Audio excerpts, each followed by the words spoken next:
Sa mundo ng esports, nananatili sa top spot ng MPL Philippines Season 15 ang Team Liquid PH matapos makapagtala ng malinis na record sa Week 1 at Week 2. Habang ang tinaguriang ngayong dark horse ng liga na TNC Pro Team, nakuha ang kanilang ikatlong sunod na panalo. Ang mga detalye tinutukan ni Matchpoint Millie Borja.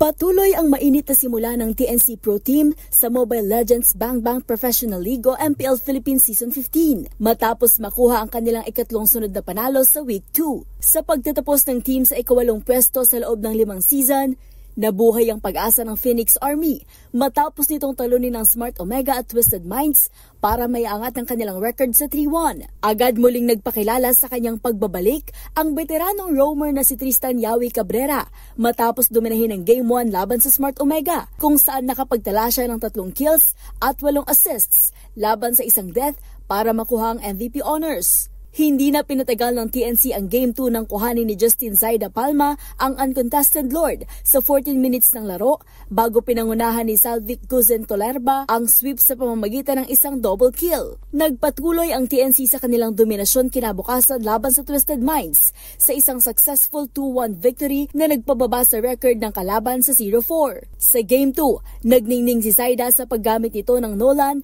matapos itala ang perfect KDA na 11-0-7.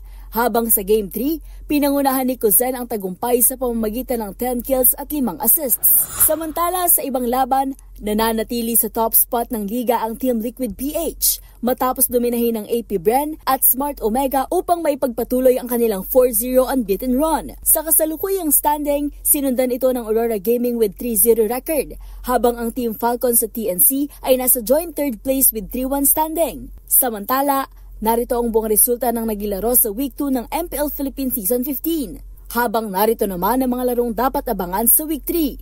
Para sa MBC TV Network News, ito si Millie Borja ng DZRH TV, una sa Pilipinas, una sa Pilipino.